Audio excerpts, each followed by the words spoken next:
नमस्कार दोस्तों, स्वागत है आप सभी का डेसिमल में। आज की वीडियो में हम लोग डिस्कस करेंगे maths C TET previous year question paper and solution. आज की इस वीडियो में हम लोग सी टेट 2022 के लिए 2011 से 2021 तक के मोस्ट इंपॉर्टेंट क्वेश्चन डिस्कस करेंगे, जो कि प्रीवियस ईयर से होंगे सभी। और इस वीडियो में उसका सोल्यूशन भी हम लोग देखेंगे। ठीक है, सभी प्रश्न हल सहित है। ठीक, तो वीडियो आप लोग पूरा देखिएगा, ध्यान दीजिएगा कि हैंड रिटन नोट्स हैं। ठीक है, सभी क्वेश्चन हम लोग हल सहित देखेंगे, इंपॉर्टेंट एमसीक्यूज होंगे, साथ ही साथ इसमें जो इंपॉर्टेंट फार्मूला होगा उसे भी हम लोग इस वीडियो में देखेंगे। ठीक है, तो कुछ क्वेश्चन ऐसे हैं जो फार्मूले की मदद से ही सॉल्व होंगे, तो आप लोग वीडियो पूरा देखिएगा, लास्ट तक देखिएगा, और जितने क्वेश्चन आपके सही होते हैं आप लोग कमेंट बॉक्स में उसे कमेंट कीजिएगा। ठीक है, सभी क्वेश्चन हम लोग सोल्यूशन के साथ इस पूरे वीडियो में देखेंगे। इसके अतिरिक्त आप लोगों को मैथ्स का जो मैराथन वीडियो है उसका लिंक डिस्क्रिप्शन में मिल जाएगा, तो मैराथन वीडियो जरूर देखिएगा, क्योंकि मैराथन से आपके सभी क्वेश्चन कवर हो जाएंगे। ठीक है, तो एक अकेली मैराथन अगर आप देख लेते हैं तो सभी क्वेश्चन जितने भी प्रीवियस ईयर क्वेश्चन पेपर है, ठीक है, सीटेट का, तो वो आपका कवर हो जाएगा। साथ ही पेडागोजी भी आपकी कवर हो जाएगी। और भी मैथ्स के जो प्रीवियस ईयर क्वेश्चन पेपर के जो पार्ट वाइज हैं, ठीक है, पार्ट वाइज जो क्वेश्चन पेपर हैं उसका भी मैंने आप लिंक जो है डिस्क्रिप्शन में दे दिया है, तो उसे भी आप लोग जरूर वॉच कीजिएगा। तो marathon video plus part 1, part 2, part 3, इस तरीके से भी वीडियोस हैं, उनका भी लिंक आपको डिस्क्रिप्शन में होगा, उसे भी जरूर वॉच कीजिए। साथ ही इस वीडियो को पूरा देखिएगा, लास्ट तक देखिएगा, और जो भी आपका स्कोर होता है उसे कमेंट बॉक्स में कमेंट कीजिएगा। ठीक है, यहाँ पर ध्यान देने वाली बात है कि पहले ही बता दे रहा हूँ कि हैंड रिटन नोट्स हैं। ठीक है, सभी क्वेश्चन यहाँ पर हम लोग इसका सोल्यूशन भी देखेंगे।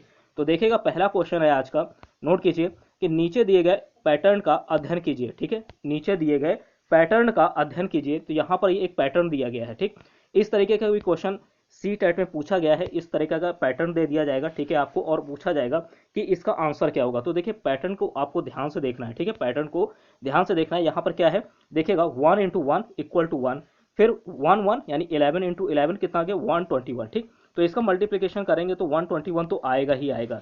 लेकिन इसके साथ ही साथ आपको ये भी ध्यान रखना है, इसमें ये भी ध्यान रखना है कि 1 to 1 आपका जो है मल्टीप्लीकेशन के बाद आएगा। लेकिन यहाँ पर एक बात आप ये देखिएगा, पहले 1 था यानी एक डिजिट थी तो एक आया, फिर 2 डिजिट हुई तो 1 और 2। ठीक, और उसके बाद उसकी उल्टी गिनती।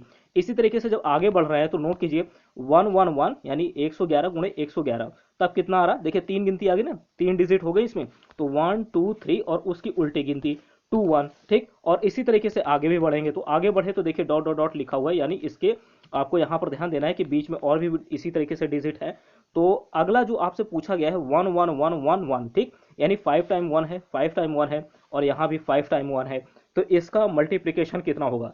तो ध्यान दीजिएगा, जो ऊपर पैटर्न आपको दिया गया ना, इसी पैटर्न की मदद से आपको इसका आंसर निकल आएगा। ठीक, और अगर आप इसका मल्टीप्लिकेशन करेंगे तब भी उतना ही आएगा, तो आपको मल्टीप्लिकेशन करने की जरूरत नहीं है। इसी पैटर्न को आपको ध्यान से देखते हुए आपको राइट आंसर यहाँ पर सेलेक्ट करना है। ठीक, तो देखिए 1 1 1 1 1 5 टाइम है, इंटू 1 2 3 4 5, ये 5 टाइम आपने लिख लिया।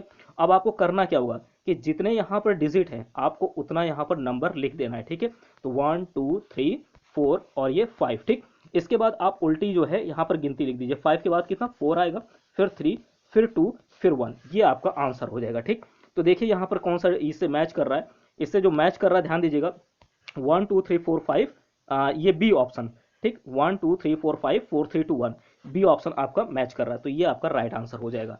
तो यहाँ पर आपको ध्यान रखना है कि एक से 5 तक की जो गिनती थी वो लिखने के बाद आप 5 से 1 तक की उल्टी गिनती, यानी 5 तो है ही है, आपको 4 3 2 1 भी लिख देना है। ठीक, तो इस हिसाब से आपका राइट आंसर क्या होगा, इसमें राइट आंसर आपका बी ऑप्शन होगा। ठीक, आगे बढ़ते अगला क्वेश्चन है कि एक दुकान में 239 खिलौने हैं, 70 और खिलौने लाए गए। ठीक, ध्यान दीजिएगा कितने हैं, 239 खिलौने हैं और उसमें प्लस 70 और कर दिए गए। ठीक, साथ ही उनमें से 152 बिक गए, बचे हुए खिलौनों की संख्या आपको बतानी है। तो देखिए यहाँ पर जो आपको आंसर देना है वो केवल आपको इसी तरह से मैथमेटिकल फॉर्म में ही देना है कि उसका जो मैथमेटिकल ऑपरेशन होगी वो क्या होगी यहाँ पर। ठीक है, वो आपको ध्यान देना है। तो देखिए आपसे क्वेश्चन में कहा जा रहा है 239 माइनस 70 प्लस 152, मतलब केवल आपको आंसर, फाइनल आंसर आपको नहीं बताना है, सिर्फ इसमें बताना है कि कौन सा ऐड होगा, कौन सा सब्ट्रैक्ट होगा। 239 प्लस 152 प्लस 70, 239 माइनस 70 माइनस 152, और डी है 239 प्लस 70 माइनस 152।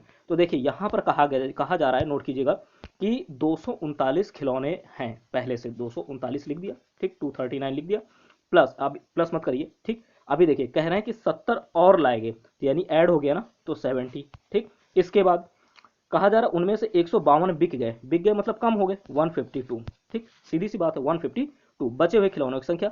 तो अगर आप इतने को सॉल्व करेंगे तो बचे हुए खिलौने हैं जो वो पता चल जाएगा ना। तो देखिए इस तरीके से कौन सा मैच आ रहा है, 239 प्लस 70 माइनस 152। तो देखिएगा 239 प्लस 70 माइनस 152, ये डी ऑप्शन आपका मैच कर रहा पूरी तरह, डी ऑप्शन। ठीक, तो आपका राइट आंसर क्या हो जाएगा, डी ऑप्शन हो जाएगा। ठीक, अगला क्वेश्चन हम लोग देखते हैं थर्ड नंबर है 3759। नोट कीजिए 3759 इंटू 9573 के गुणनफल में दहाई अंक और कहा जा रहा है इकाई अंक, इसका जो है योगफल कितना होगा। तो दहाई अंक और इकाई अंक का योगफल नोट कीजिए। तो सबसे पहले हम लोग इसका मल्टीप्लिकेशन कर लेते हैं, क्या करते हैं मल्टीप्लिकेशन कर लेते हैं। तो 3579 इंटू 9573 इसका मल्टीप्लिकेशन किया तो इतना आ जाएगा। ठीक है, आप लोग जो है इसको रफली मल्टीप्लिकेशन कर लीजिएगा, इतना ही आएगा। ठीक, तो इसका मल्टीप्लाई किया तो 35984907 आया। आपको ध्यान देना है कि यहाँ कहा जा रहा है, नोट कीजिए कि दहाई अंक और इकाई अंक का योगफल, दहाई अंक और इकाई अंक का योगफल। तो दहाई अंक क्या होगा, यहाँ पर देखिए दहाई अंक तो 0 होगा, और इकाई अंक क्या होगा, इकाई अंक 7 होगा। ठीक, तो ये आपका इकाई है और ये आपका 0 दहाई है। तो इन दोनों को योग करना है, ऐड कर देना, सिंपल सी बात है। तो 0 और 7 को ऐड करेंगे तो कितना आएगा, ये तो सभी जानते हैं 7 आएगा। ठीक, तो देखिए यहाँ पर कौन सा मैच कर रहा है, कौन सा मैच कर रहा है, नोट कीजिए ये आपका मैच कर रहा है बी ऑप्शन। ठीक, बी ऑप्शन मैच कर रहा है, 7 आएगा इसका आंसर। ठीक, इसी तरीके से आगे बढ़ते हैं, अगला क्वेश्चन है। सभी क्वेश्चन इसी तरीके से आपको सोल्यूशन के साथ देखने हैं इस पूरे वीडियो में। अगर आपको वीडियो पसंद आती है तो लाइक भी कीजिए, साथ ही साथ जितना हो सके इसे शेयर कीजिए, और चैनल पर अगर पहली बार है तो इसे सब्सक्राइब जरूर कीजिए। हमारे चैनल पर आपको सभी सब्जेक्ट की जो मैराथन वीडियो हैं, साथ ही प्रैक्टिस सेट हैं और प्रीवियस ईयर क्वेश्चन पेपर हैं, सभी सब्जेक्ट के अवेलेबल हैं। EVS, Sanskrit, maths, CDP, English, Hindi, सभी सब्जेक्ट के। ठीक है, यहाँ तक कि अगर आपने इंग्लिश की जगह पर संस्कृत लिया है तो भी आपको संस्कृत की मैराथन और साथ ही संस्कृत की जो सेपरेट वीडियोस हैं, पार्ट 1, पार्ट 2, पार्ट 3, पार्ट 4, सभी आपको अवेलेबल हैं। ठीक, उसका भी लिंक आपको डिस्क्रिप्शन में मैं दे दूंगा। ठीक, तो अगर आपने इंग्लिश की जगह संस्कृत लिया है तो जरूर वॉच कीजिएगा, नहीं लिया है तो आप इंग्लिश ही तैयार कीजिए। और इंग्लिश का भी मैराथन वीडियो आपको हमारे चैनल पर अवेलेबल है, और जो उसके पार्ट 1, पार्ट 2, पार्ट 3, पार्ट 4 है प्रीवियस ईयर क्वेश्चन पेपर के, वो भी मैं लिंक आपको डिस्क्रिप्शन में दे दूंगा। और अगर आप चाहें तो प्लेलिस्ट के माध्यम से भी आप उसे वॉच कर सकते हैं। ठीक है, तो फोर्थ क्वेश्चन देखते हैं। फोर्थ क्वेश्चन है कि 19,000, नोट कीजिए 19,000 प्लस 19 सैकड़े प्लस 19 इकाइयाँ, ठीक है, किसके बराबर होंगी। तो नोट कीजिए यहाँ पर कि इसमें जो है 19,000 मतलब 19 इंटू 1000। ठीक, नोट कीजिए, एक सेकंड इसको ऐसे कर लीजिए, 19 इंटू 1000। ठीक, एक सेकंड इसको ऐसे यहाँ पर लगा देते हैं। ठीक, तो 19 इंटू 1000।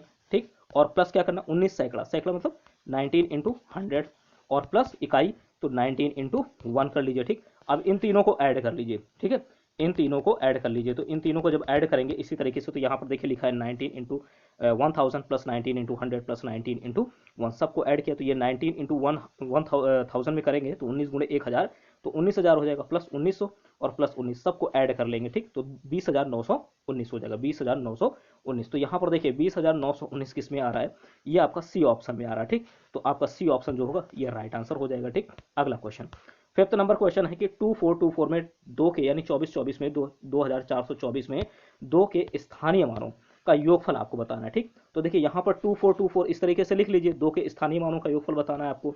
तो 2 का स्थानीय मान यहाँ पर कितना हो जाएगा, ये हो जाएगा इसका 2 इंटू 10, क्योंकि एक डिजिट के बाद है। ठीक, एक डिजिट के बाद 2 है, तो इसका मतलब 2 इंटू कितना 1 लिखेंगे, और जितने डिजिट के बाद होगा, ठीक है, इसका कितने डिजिट यहाँ से बच रहे हैं, एक, तो एक जीरो लगा दिया, तो ये कितना हो जाएगा 20।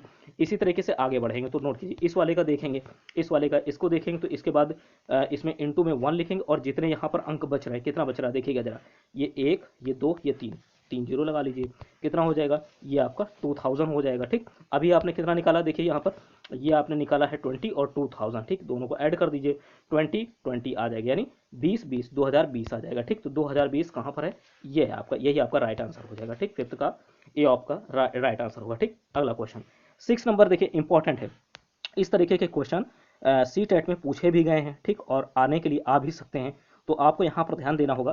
क्वेश्चन देखिएगा, पहले नोट कीजिए कि एक पेंसिल का मूल्य कितना है, एक पेंसिल का मूल्य है 2.5 रुपये। नोट कीजिए, पहले हम लोग इसको थोड़ा सा जूम कर लेते हैं कि एक पेंसिल का मूल्य कितना है, 2.5 रुपये। ठीक, 2.5 मतलब 2.5 रुपीज़, कितना है 2.5 रुपीज़। आगे देखिए, अमित 1.5 दर्जन पेंसिल खरीदता है, कितनी 1.5 दर्जन। उसने दुकानदार को 100 रुपये का एक नोट दिया, तो उसे कितने रुपए वापस मिलेंगे। सी टेट में इसी तरीके के क्वेश्चन आते हैं। ठीक है, तो यहाँ पर आपको ध्यान देने वाली बात है कि सबसे पहले पता होना चाहिए कि एक दर्जन में कितनी वस्तुएं होती हैं, 12। कितनी होती हैं, 12। तो अगर 2.5 दर्जन ढाई एक पेंसिल का मूल्य कितना है, ₹2.5 है। तो ₹2.5 का मतलब 2.5 का हम लोग 12 में गुणा कर देंगे। और कितने दर्जन ले रहा है अमित, 1.5 दर्जन पेंसिल खरीदता है। आपको ध्यान देने वाली बात है कि अगर एक दर्जन में कितनी वस्तुएं हैं, एक दर्जन में हुई 12, तो 1.5 दर्जन में कितनी होंगी, ठीक, 1.5 दर्जन में मतलब एक दर्जन में 12 है तो आधे में कितना होगा, आधे में 6 होंगी, ठीक। तो 1.5 दर्जन का मतलब 12 + 6 कितना हो जाएगा, 18 है, ठीक, 12 + 6 18। अब यहाँ पर ध्यान दीजिए एक चीज कि 1.5 दर्जन पेंसिल का मूल्य कितना होगा, 1.5 दर्जन पेंसिल का मूल्य होगा, नोट कीजिए, एक पेंसिल का मूल्य है 2.5, तो 18 की कितनी होगी, क्योंकि एक 1.5 दर्जन में कितनी वस्तु होंगी, तो 18 होंगी। तो 18 गुणे 2.5 क्या कितना आ जाएगा, 45, ठीक। फिर से समझ लीजिएगा, एक दर्जन में 12 वस्तुएं तो 1.5 दर्जन में हो जाएंगे 18, ठीक, क्योंकि 12 + 6 18 होगी। और एक पेंसिल का मूल्य है ₹2.5, ठीक, ₹2.5 है, तो 18 गुणे 2.5 कितना हो जाएगा, 45। आगे ध्यान दीजिए कि अमित ने कितने का नोट दिया था, अमित ने नोट दिया था भैया ₹100 का। कितने का दिया था, ₹100 का।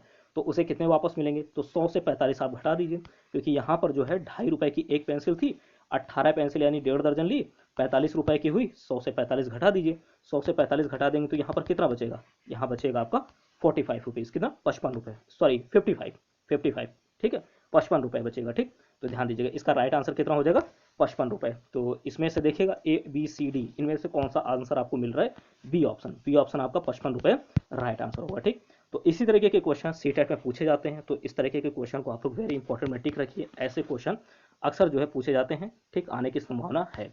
अगला क्वेश्चन है 7th नंबर। देखिए इस तरीके के जो घड़ी वाले प्रश्न होते हैं, ठीक है, घड़ी से संबंधित, तो उससे भी आते हैं, ठीक, समय से संबंधित कह सकते हैं, ठीक है।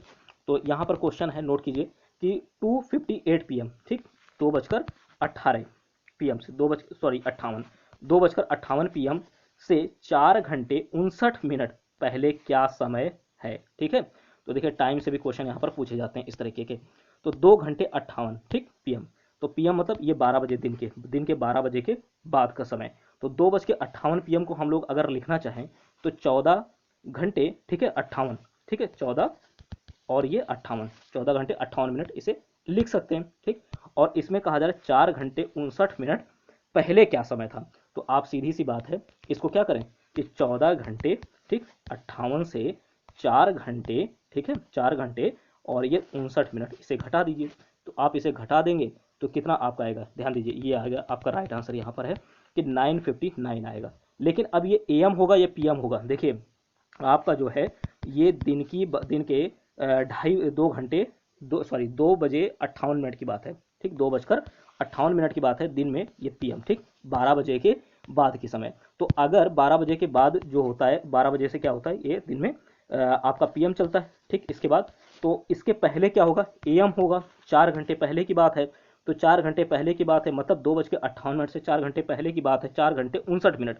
तो इसका मतलब अब जो टाइम होगा वो PM यानी पोस्ट मेरिडियम के बाद क्या, ये एंटी मेरिडियम में जाएगा, किसमें, AM में जाएगा, ठीक। तो AM में जाएगा तो इसका राइट आंसर क्या हो जाएगा, आपको ध्यान रखना है, अब जो आंसर आपको सेलेक्ट करना है वो AM में सेलेक्ट करना है, क्योंकि आपको ऑप्शन में PM भी देंगे।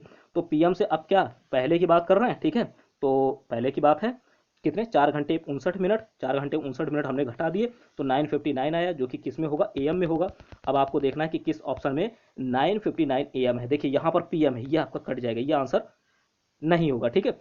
और यहाँ पर ये बी ऑप्शन आपका जाएगा, बी ऑप्शन आपका राइट आंसर हो जाएगा, 9:59, एक मिनट, हाँ 9:59, बी ऑप्शन ही आपका होगा, यही आपका राइट आंसर है, ठीक। अगला क्वेश्चन हम लोग देखते हैं। तो यहाँ पर बाकी जितने भी ऑप्शन हैं, जैसे कि यहाँ पर आप देख रहे होंगे ये कट जाएगा, 50 वाला भी कट जाएगा, 50 वाला तो देखते ही कट कर दीजिए, राइट आंसर आपका बी ऑप्शन जाएगा, ठीक। अगला क्वेश्चन 8th नंबर क्या है, 12 और 16 का न्यूनतम सर्वगुणज, साथ ही साथ इंटू में दिया है 12 और 16 का न्यूनतम सार्वगुणज गुणे 10 और 15 का न्यूनतम सार्वगुणज किसके बराबर होगा, ठीक। तो देखिए न्यूनतम की बात होती है ना, तो न्यूनतम सार्वगुणज क्या होता है, LCM होता है, क्या होता है, LCM होता है, ठीक। तो देखिए न्यूनतम सार्वगुणज मतलब 12 और 16 का एलसीएम निकाल लीजिए, कितना आ जाएगा, 12 और 16 का एलसीएम निकालेंगे तो देखिए 2 × 2 × 2 × 2 × 3। अगर आपको नहीं आता तो इस तरीके से आप निकाल लीजिए, ठीक। अगर मान लीजिए कोई कंफ्यूजन है, ठीक है, सीखा होगा छोटे पे, तो 12 और 16 का यहाँ पर आप लोग एलसीएम निकाल लीजिए, ठीक। ये 6 हो जाएगा और ये 8 हो जाएगा, 16 है, ठीक है। फिर आप यहाँ से 3 हो जाएगा, ये कितना हो जाएगा, 4 हो जाएगा। इसी तरीके से आगे ये 3 रहेगा और यहाँ पर ये 2 हो जाएगा। आगे भी चेक करेंगे, फिर 2 आएगा तो ये 1 हो जाएगा, ध्यान दीजिए इसको ऊपर कर देते हैं, ठीक। 2 करेंगे फिर ये 1 हो जाएगा, और फिर से हम एक बार 3 से चेक करेंगे तो ये 1 हो जाएगा। तो देखिए कितनी बार आ रहा, 2 2 2 2, ठीक, 4 बार 2 आ रहा है और एक बार 3, तो 4 बार 2 एक बार 3, यहाँ पर कितना हो जाएगा 48 हो जाएगा। इसी तरीके से 10 और 15 के एलसीएम निकालेंगे, तो 10 और 15 का जब एलसीएम निकालेंगे इसी तरीके से बिल्कुल सेम प्रोसेस में, ठीक है। तो 2 5 10 और ये 15 ही रहेगा। फिर 3 से ट्राई करिए, ठीक, छोटी संख्या, सबसे छोटी संख्या देखते फिर उससे बड़ी, तो उससे बड़ी क्या 3 से देखिए कट जाएगा, तो 5 ऐसे ही रहेगा नहीं कटेगा, लेकिन 15 कट जाएगा, ठीक, और 3 5 जब 15 होता है, और 5 से ये कट जाएगा 1 1 1, ठीक। 2 इंटू 3 इंटू 5, 2 इंटू 3 इंटू 5 कितना हो जाएगा आपका 30 हो जाएगा। देखिए ये आ रहा 2 इंटू 3 इंटू 5 30। अब आपको ध्यान देना दोनों का एलसीएम निकालिए पहले, ठीक, इसका भी न्यूनतम सार्वगुणज निकाला आपने, इसका भी न्यूनतम सार्वगुणज निकाला। अब आपको करना क्या होगा, यहाँ पर करना ये है दोनों का मल्टीप्लाई, दोनों का मल्टीप्लाई। तो देखिए 12 और 16 का एलसीएम, साथ ही गुणे में 10 और 15 का एलसीएम, ठीक है, दोनों का गुणा किया, 48 गुणे 30 कितना है 1440 आया। देखिए राइट आंसर ए ऑप्शन होगा 1440। अगला question 9th number, 9th number देखिए, 9th नंबर ये है कि इंपॉर्टेंट है काफ़ी ज़्यादा 9th नंबर। इसमें कहा जा रहा है एक चॉकलेट के 12 भाग हैं, कितने हैं नोट कीजिए, थोड़ा सा जूम करते हैं इसे। एक चॉकलेट के 12 भाग हैं, आपको नोट रखना है। आगे क्या कह रहा है, मंजू ने 1/4 भाग अंजू को 1/4 दे दिया है, ठीक, नोट कर लीजिएगा। आगे कह रहे हैं इसका 1/3 भाग सुजाता को 1/3, और इसका 1/6 भाग फिजा को दे दिया 1/6। मंजू के पास अब चॉकलेट के कितना बचा भाग है, ठीक। तो नोट करने वाली बात यह है यहाँ पर कि बचा हुआ भाग मतलब पूरा भाग माइनस दिया गया भाग, पूरा भाग माइनस दिया गया भाग, ठीक। देखिए यहाँ पर इसका आगे सोल्यूशन, तो पूरा भाग कितना होगा, पूरा भाग तो 1 है, साथ ही दिया गया भाग कितने कितने हैं 1/4 दिया है, ठीक है, और 1/3 दिया है, और 1/6 दिया है। किसको किसको दिया है देखिए, रटना नहीं, समझ के चलिए, ठीक। मंजू ने 1/4 भाग अंजू को, 1/3 भाग यानी तिहाई भाग सुजाता को, और 1/6 भाग फिजा को दिया है, ठीक। तो इन तीनों को जो दिया है ना उनको जोड़ करके 1 से सब्ट्रैक्ट कर दीजिए, माइनस कर दीजिए, ठीक। तो देखिए यहाँ पर 1 माइनस 1/4 ब्रैकेट में रखिए इन सबको, क्योंकि ये सब दिया गया है 1/4 प्लस 1/3 और प्लस 1/6। अब आपको इसका 4 3 6 का एलसीएम ले लेंगे, ठीक। एलसीएम उसी तरीके से जैसे अभी बताया था, ऐसे 4 3 6 लिखा, ठीक, ऐसे 2 और ये 3 हो जाएगा, ये 3 हो जाएगा, फिर 2 1 हो जाएगा, 3 3 और फिर 3 से ट्राई करेंगे तो ये आपका कितना हो जाएगा टोटल, ये 12 हो जाएगा, कितना हो जाएगा 12, ठीक। तो यहाँ पर नोट करने वाली बात है, एक मिनट इसको ऐसे, तो यहाँ पर देखिए इसका एलसीएम कितना आया 12 आ जाएगा। आगे एलसीएम लेकर के सॉल्व कर लेंगे, ठीक, 4 से 12 को डिवाइड किया आपका 3 हो जाएगा, 3 से 4 को डिवाइड किया 4 आएगा, 4 का मल्टीप्लाई आपने कितने 1 में कर दिया 4 हो जाएगा, 6 से 12 को डिवाइड किया 2 आएगा, 2 का मल्टीप्लाई 1 में करेंगे 2 हो जाएगा, सिंपल सा है, ठीक। एलसीएम लेना आपको पता ही होगा। आगे 1 माइनस 9/12, 1 माइनस 9/12, आगे इसका एलसीएम लेंगे, क्यों, क्योंकि ये 3 और 4 कितना हो जाएगा 7, 7 और 2 9, ठीक, 9/12। अब आगे 1 और 12 का एलसीएम लेंगे तो 12 ही आएगा, ठीक, एक के साथ किसी भी संख्या का एलसीएम ले जाएगा तो उतना ही आता है। आगे 1 से 12 को डिवाइड किया 12 आएगा, 12 का मल्टीप्लाई 1 में किया 12 हो जाएगा ये। आगे 12 से 12 को डिवाइड करेंगे 1 आएगा, 1 इंटू 9 9 हो जाएगा, ठीक। आगे देखेंगे कि 12 माइनस 9 कितना हो जाएगा 3 हो जाएगा, 3/12। आगे 3 से 3 1 जा 3, 3 4 जा 12 यानी 1/4 आपका यहाँ पर बचेगा। तो मंजू के पास जो शेष बचा भाग है कितनी थी 12, ठीक, ध्यान दीजिएगा 12, यहाँ पर ये क्वेश्चन में लिखा है कि 12 बराबर भाग हैं, ठीक, उनमें से 1/4 जो है बच रहा है, ठीक, 1/4 बच रहा है, तो 12 का 1/4 कितना होगा देखिए 1/4 इंटू 12 कर दीजिए, तो 4 1 जा 4, 4 3 जा 12, कितना बचा 3 आ जाएगा। तो देखिए इनमें से राइट आंसर क्या बनेगा, राइट आंसर आपका डी ऑप्शन होगा, डी, ठीक, यानी 3। अगला क्वेश्चन, अगला है 10th नंबर। देखिए 10th नंबर वेरी इंपॉर्टेंट, आपको इसमें फार्मूला याद रखना है, ठीक, जैसे कि मैंने आपको स्टार्टिंग में बताया कि कुछ फार्मूले भी आपको बताए जाएंगे, ठीक, इस वीडियो में। तो फार्मूला यहाँ पर नोट करने की बारी आ चुकी है, ठीक। संख्या 100 के सभी गुणनखंडों का योगफल निकालना है। क्या करना है, संख्या 100 के सभी गुणनखंडों का योगफल आपको निकालना है। तो सबसे पहले 100 के गुणनखंड आप कर लीजिए, 100 के जो गुणनखंड होंगे तो नोट कीजिए 100 के गुणनखंड जो होंगे यहाँ पर आपको ऐसे फैक्टर कर लेने 100 के, ठीक है, ऐसे। तो यहाँ पर ये पहले 50 आएगा, फिर आप इसी तरीके से 25 आएगा, आगे अब ये 5 से कटेगा ना तो ये 5 जो 25, और फिर से ये 5 से कट जाएगा तो 1, और जब 1 आ जाता है रुक जाते हैं, तो 2 इंटू 2 इंटू 5 इंटू 5, नोट कीजिए 2 इंटू 2 इंटू 5 इंटू 5। तो कितना आया 100 के गुणनखंड ये है 2 इंटू 2 इंटू 5 इंटू 5, यानी 2 की पावर कितनी लिख सकते हैं 2 बार है ना, तो 2 इंटू 5 की पावर कितनी लिख सकते हैं 2 बार है, तो 2। यहाँ पर समझने वाली बात है कि जितने मल्टीप्लिकेशन होते हैं वही उसका पावर होता है, 2 बार है तो पावर 2 लगा दिया, और 3 बार होता तो जैसे कि 2 इंटू 2 इंटू 2 होता तो वहाँ पर 2 की पावर 3 हो जाती, ठीक, 3 हो जाती, लेकिन यहाँ पर 2 है तो 2 की पावर 2 और 5 की पावर 2। अब यहाँ पर जो सूत्र है, मैंने बताया था ना, सूत्र आपको याद रखना है कि गुणनखंडों का जब भी योगफल कहें उसके लिए इस फार्मूले का यूज करेंगे। क्या है फार्मूला, यहाँ पर मैं बता रहा हूँ।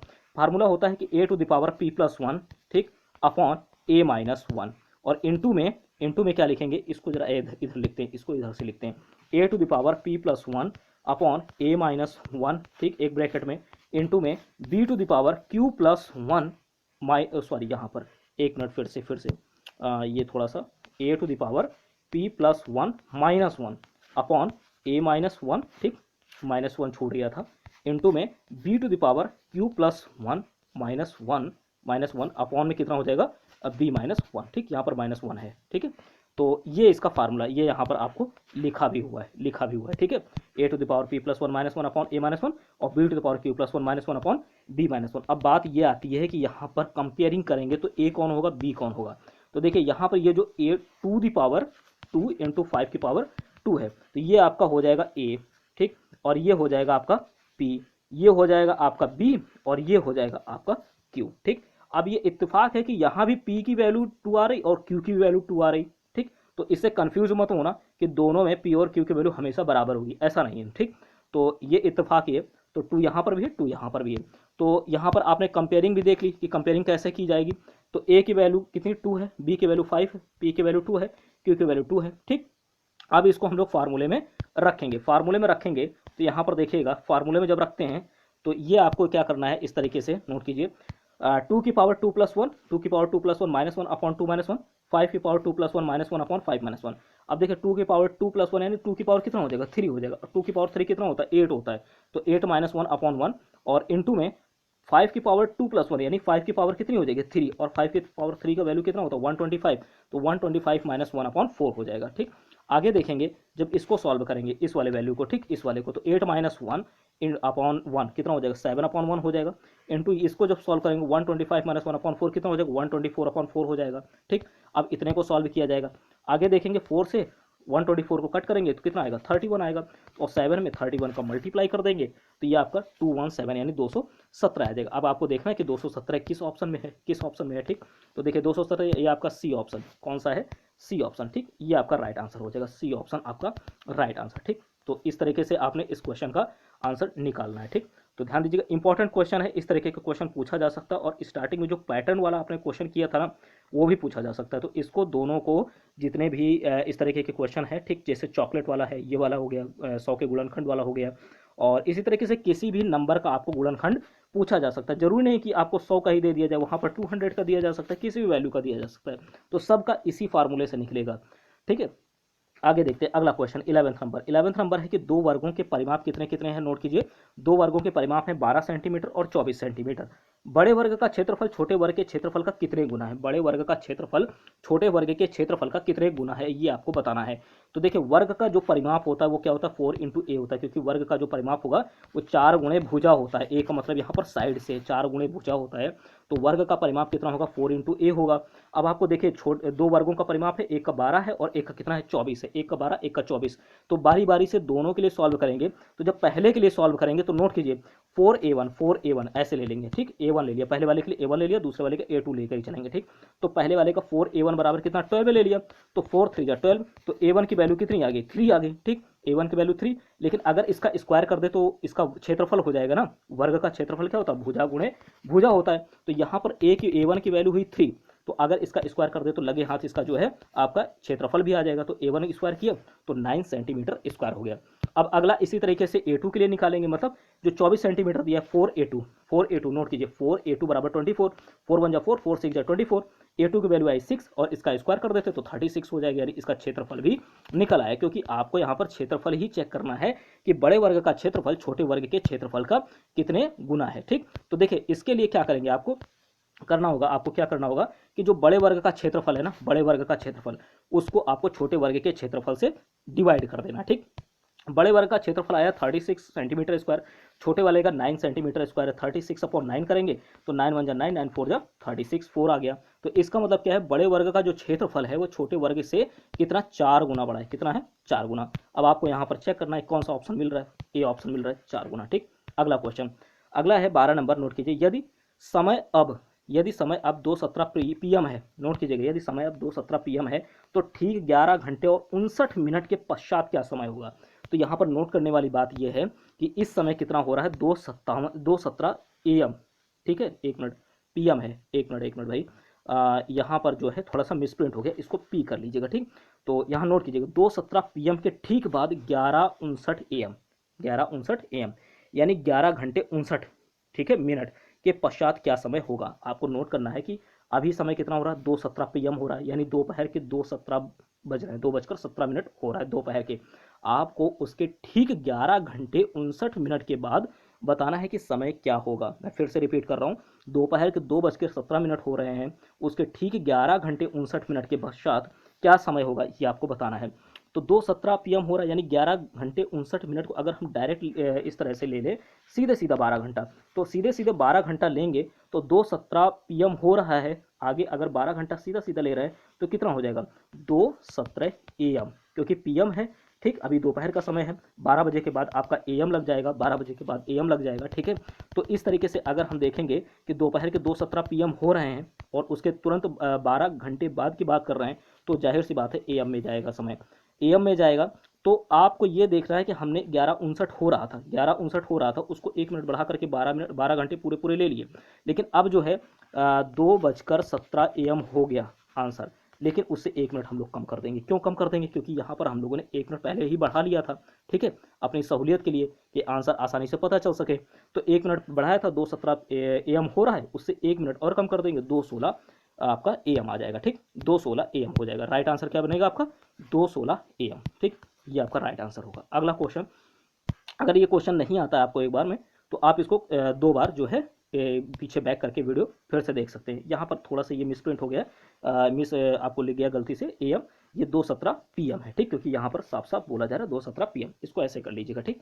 अगला क्वेश्चन 13 नंबर, 3.5 समकोणों में डिग्रियों की संख्या कितनी होगी, 3.5 समकोणों की।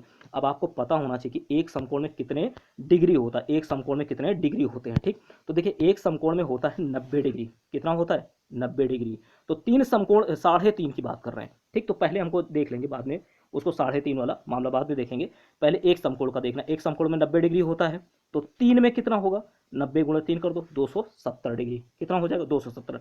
अब देखिए बात कर रहे हैं एक समकोण में 90 है, तो भैया आधे में कितना होगा, दोनों तरफ भाग कर दीजिए, 90/2 कितना हो जाएगा, 45 नहीं हो जाएगा, ठीक। फिर से समझिएगा, फिर से इसे समझिए, एक सेकंड, ये अगर एक समकोण में 90 डिग्री है तो आधे में कितना, दोनों को डिवाइड किया, तो 90 को भी 2 से डिवाइड कर दो, कितना हो जाएगा, 45। आपने यहाँ पर 3 समकोण का निकाला, 270 डिग्री है, 3 का 3.5 का निकालना है, 3.5 का निकालना है, तो 3 का निकाल लिया 270। अभी आधे का आपने अलग से निकाला, क्योंकि एक में 90, तो आधे में कितना हो जाएगा, 90/2 यानी 45। उस आधे को आपको 3 के बाद ऐड कर देना है, तो कितना हो जाएगा, तो नोट कीजिए प्रश्नानुसार 3.5 समकोण 270 डिग्री प्लस 45 डिग्री कितना हो जाएगा, 270 में 45 जोड़ो 315 डिग्री, कितना हो जाएगा, 315 डिग्री, यही आपका राइट आंसर होगा। अगला 14 नंबर क्या है, किसी वर्ग का परिमाप 24 सेंटीमीटर है, और आपको ध्यान देना है कि आयत, ठीक है, किसी वर्ग का, एक सेकंड भाई, एक सेकंड, यहाँ पर ध्यान देने वाली क्वेश्चन है कि किसी वर्ग का जो परिमाप है वो कितना है, 24 सेंटीमीटर है, और किसी आयत की लंबाई 8 सेंटीमीटर है। यदि वर्ग और आयत के परिमाप बराबर है, नोट कीजिएगा, वर्ग और आयत, वर्ग का परिमाप और आयत का परिमाप दोनों बराबर है, ठीक, तो आयत का क्षेत्रफल वर्ग सेंटीमीटर में कितना होगा, आयत का क्षेत्रफल वर्ग सेंटीमीटर में कितना होगा। आपको यहाँ पर ध्यान देने की बात है कि वर्ग का परिमाप आयत के परिमाप के बराबर है, और दोनों परिमाप कितने होंगे, 24 सेंटीमीटर, 24 सेंटीमीटर। आगे बात करेंगे, आयत की लंबाई कितनी दी जा रही है, आयत की लंबाई यहाँ पर देखिएगा, आयत की लंबाई ये 8 सेंटीमीटर, कितना दे, एक मिनट, इसको आयत की लंबाई कितनी दे रहे हैं, 8 सेंटीमीटर, ठीक। तो यहाँ पर देखिएगा आयत की लंबाई कितनी है, 8 सेंटीमीटर है, ठीक, आयत की लंबाई 8 सेंटीमीटर है। चौड़ाई हम लोग अपनी तरफ से b मान लेते हैं, कितनी मान लेते हैं, b मान लेते हैं, ठीक। आगे देखिएगा आयत का जो परिमाप होगा वो कितना हो जाएगा, 2 × L + B हो जाएगा, ये फार्मूला होता है, ठीक, मैंने बताया था आपको, कुछ फार्मूले भी मैं बताऊंगा आपको। तो यहाँ पर आयत के परिमाप का फार्मूला लिखे, 2 × ब्रैकेट में L + B, 2 × L + B, ठीक। आगे देखेंगे 2 × L + B है कितना, परिमाप 24 सेंटीमीटर है, तो 2 × ब्रैकेट में L + B बराबर किसके हो जाएगा, 24 के हो जाएगा, 2 से 24 को काट दिया, 12 आ जाएगा, ठीक। तो इसका मतलब L + B का वैल्यू कितना हुआ, L + बी का वैल्यू कितना हुआ 12 हो जाएगा। अब यहाँ पर आपको एल यानी लंबाई तो पता ही है ना 8 सेंटीमीटर, यहाँ पर रख दिया और इसको ट्रांसफर कर दिया, तो बी की वैल्यू कितनी हो जाएगी 12 माइनस 8 कितना हो जाएगा 4 हो जाएगा। ठीक, 12 माइनस 8 मतलब 4, तो बी का वैल्यू हो गया 4। तो आयत का क्षेत्रफल अब आपको निकालना है ना, यहाँ पर देखिए क्या कह रहे हैं, आयत का क्षेत्रफल वर्ग सेंटीमीटर में निकालना है। तो देखिए आयत का क्षेत्रफल का फार्मूला नोट कीजिए, परिमाप का आपने यहाँ पर नोट किया कि आयत का परिमाप होता है 2 in bracket L plus B, एक फार्मूला, एक पहले आपने उधर गुणनखंड में नोट किया, और ये दूसरा फार्मूला आपको नोट करना है ये आयत के परिमाप का, और तीसरा फार्मूला ये होगा आयत का क्षेत्रफल। आयत का क्षेत्रफल होता है एल इंटू बी यानी लंबाई गुणे चौड़ाई। लंबाई आपको 8 दी गई थी, चौड़ाई आपने अभी जो है निकाल ली 4। ठीक, तो 8 गुणे 4 कितना हो जाएगा 32, ये सेंटीमीटर स्क्वायर। ठीक है, यहाँ पर आपको स्क्वायर में निकालना है, यहाँ पर स्क्वायर नहीं लगा आप लगा लीजिए। ठीक, 32 सेंटीमीटर स्क्वायर हो जाएगा। ठीक, तो ये आपका राइट आंसर होगा। तो कौन सा होगा इसमें से राइट आंसर आपका डी ऑप्शन होगा, डी ऑप्शन। ठीक, अगला क्वेश्चन, अगला है 15 नंबर, संख्या 1 2 3 4 5 में 3 के स्थानीय मान और अंकित मान में अंतर क्या होगा। आपको सबसे पहले यहाँ पर ध्यान देना है कि किसी भी नंबर का कोई भी संख्या दे दी जाए और उसमें अंकित मान बोला जाए। ठीक है, ठीक है, जब भी अंकित मान बोला जाए तो वो जो वैल्यू होती है वही उसका अंकित मान भी हो जाती है। जैसे 3 का बोला गया है तो 3 ही इसका अंकित मान हो जाएगा, 3 ही इसका अंकित मान हो जाएगा। जैसे कहा जाए 4 का अंकित मान बताओ 4 ही होगा। ठीक, 2 का अंकित मान बताओ तो 2 ही होगा। आपसे कहा जाए 1 का यानी 1 का अंकित मान बताओ तो 1 ही आएगा। 5 का अंकित मान बताओ तो 5 ही आएगा। लेकिन आपसे स्थानीय मान बोला जाए तो उसका वैल्यू बदल जाता है। तो देखिएगा यहाँ पर अंकित मान और स्थानीय मान दोनों में अंतर निकालना। तो सबसे पहले स्थानीय मान देखिए, 1 2 3 4 5 में 3 का स्थानीय मान, तो यहाँ पर 3 का है ना, 3 का है, तो देखिए 3 के बाद कितने डिजिट हैं 2 हैं, तो यानी 1 के बाद 2 0 लगा दीजिए, तो 3 इंटू कितना हो जाएगा 100, कितना 300 हो गया। और आपको अंकित मान मैंने बताया कि वही वैल्यू होती है, तो यहाँ पर 3 की बोली जा रही, तो 3 का जो अंकित मान होगा वो 3 ही होगा। ठीक, दोनों का अंतर निकाल दीजिए, मतलब 300 से 3 घटा दीजिए 297 आपका आ जाएगा। तो यहाँ पर कौन सा राइट आंसर होगा, डी ऑप्शन 297। अगला क्वेश्चन देखते हैं 16 नंबर। 16 नंबर है, देखिए इस तरीके का भी क्वेश्चन आया है। ठीक, ये क्वेश्चन आपका 2013 में आया है, 2013 में। ठीक, तो यहाँ पर क्वेश्चन नोट कीजिएगा कि 509 और 3028 का योग कितना होगा। अब आप सोच रहे होंगे इतना सरल क्वेश्चन सीटेट में आया है, बिल्कुल आया है। अगर आप 2013 का क्वेश्चन पेपर उठा करके देखेंगे तो वहाँ पर ये आपको मिल जाएगा, शायद 2013 या 2014 में। ठीक, किसी एक में आया है, ये क्वेश्चन आ चुका है। ठीक, सारे के सारे प्रीवियस ईयर क्वेश्चन पेपर से लिए गए हैं। ठीक है, कोई जो है अपनी तरफ से नहीं इंक्लूड किया गया है, सारे के सारे सभी क्वेश्चन पेपर जो है क्वेश्चन जितने भी हैं वो प्रीवियस ईयर से ही लिए गए हैं। ठीक, और इसका आपको जो नोट्स है वो आपको हैंड रिटन नोट्स है। ठीक, ताकि आप लोगों को समझ में ज़्यादा आए। ठीक, तो देखिएगा इस क्वेश्चन को देखते हैं कि 509 और 3028 का योग कितना होगा। तो 509 सिंपल सा है, 509 लिख लेंगे, लेकिन 3028 लिखते समय भैया थोड़ी सी सावधानी रखना।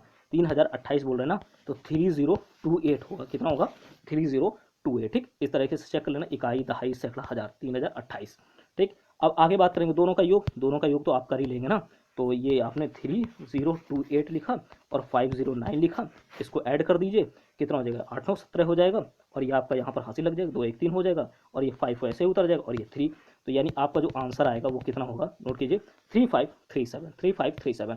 अब आपको जो आंसर सेलेक्ट करना है उसमें भी थोड़ी सी सावधानी रखनी है। देखिए यहाँ पर 3537 है और यहाँ 3735 है।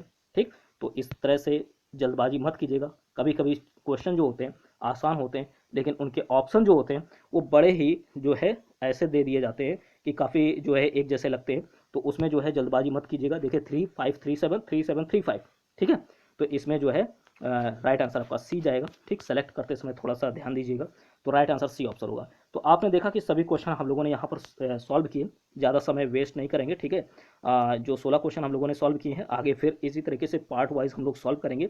आज के इस पार्ट में हम लोगों ने 16 क्वेश्चन सॉल्व किए हैं। 16 क्वेश्चन में आपके कितने सही हुए आप लोग उसे कमेंट बॉक्स में जरूर कमेंट कीजिएगा। ठीक है, उसे कमेंट बॉक्स में जरूर कमेंट कीजिएगा आपके 16 क्वेश्चन में कितने सही हुए हैं। साथ ही अगर आप चैनल पर पहली बार हैं तो चैनल को सब्सक्राइब कर लीजिए, बेल आइकन को प्रेस कर लीजिए। अपना सपोर्ट इसी तरीके से बनाए रखिए, क्योंकि आप लोगों का सपोर्ट इंपॉर्टेंट है। और भी सब्जेक्ट की जो मैराथन वीडियोस हैं उनका लिंक आपको डिस्क्रिप्शन में मिल जाएगा। जो भी चील हो गया, स्लॉथ हो गया, हाथी हो गया, बाघ हो गया, ये ईवीएस के जितने भी पोर्शन हैं इनका सेपरेट वीडियो 8 से 10 मिनट का है। मधुमक्खी से 8 से 10 मिनट का वीडियो है, आप लोग उसे जरूर वॉच कीजिए। 8 से 10 मिनट में आपके सभी इंपॉर्टेंट फैक्ट्स कवर हो सकते हैं। ठीक, तो ईवीएस का भी हो, चाहे संस्कृत हो, हिंदी हो, इंग्लिश, मैथ्स और सीडीपी, इन सभी का मैराथन वीडियो और सेपरेट वीडियो आपको हमारे चैनल के प्लेलिस्ट में अवेलेबल है और लिंक भी आपको डिस्क्रिप्शन में मिल जाएगा, तो जरूर वॉच कीजिएगा। मैथ का मैराथन जरूर सॉल्व कीजिएगा, ठीक। मैथ का जो मैराथन वीडियो है उसे जरूर सॉल्व कीजिएगा, क्योंकि इसी एकमात्र मैराथन से आपका पूरा previous year question paper cover हो जाएगा, ठीक। तो जरूर सॉल्व कीजिएगा, ठीक। और साथ ही अगर वीडियो को आपको पसंद आती है तो लाइक कीजिए, शेयर कीजिए, और साथ ही साथ अगर आप चैनल पर पहली बार हैं तो चैनल को सब्सक्राइब कर लीजिए, बेल आइकन को प्रेस कर लीजिए। मिलते हैं आपसे नेक्स्ट वीडियो में। Thank you.